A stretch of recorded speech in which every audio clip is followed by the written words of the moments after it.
بختن قویم کرد و ازم این شاکار ساخ اسم آجلی بود علیرضا تاوان داد. من قبلی و تو خودم کشتم دوباره میکشم اگه یه وقت یه روزی بشم وادار باز.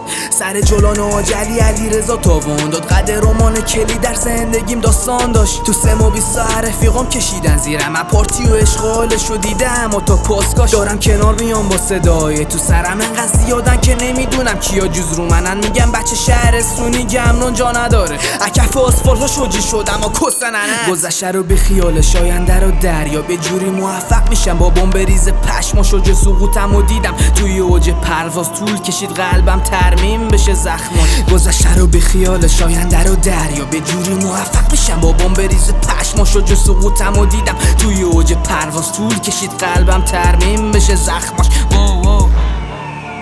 آدم هر چقدر شریفتر باشه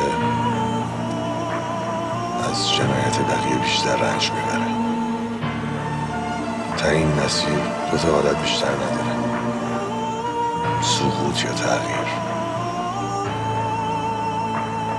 خیلی طاقت فرسا بودش تغییر کنم درست. هدفام بزرگ قدمام درشت. یه سری حسود و بخیل میخوندن لغز رو دویدم جلو ارادم کلوس. ببخشید مامان هیترام بهت گفتم بد و بیرا. ببخشید بابا اگه دوستم دارن جک و جیا. ببخشید پسر تو شد الگو بچه بدا. میدونم خیلی وقت همون من قبلو میخوای. باختار رو ریشه کنش کردم با یه مغز مریض داد بکا جلو جلی دوست عزیز. غیر قابل پیش بینی هم مثل شهر غریب مخل آرامشت میشم میشی پخش زمین. این لاشی آدم میشن یه رو درس پس بدن. باید غرورشون له بشه تا سرحد مرگ. زیر سیپی بلکم میگیرم فندک. پسر شرم کوچیکه ولی شده تا سر در ترک. قبولم نری سال دیگه میبینمت. موره برنده شدنم فیری کمه. همون ننه گویدی که منو فرو خمارشو رسوندم میگیرمش.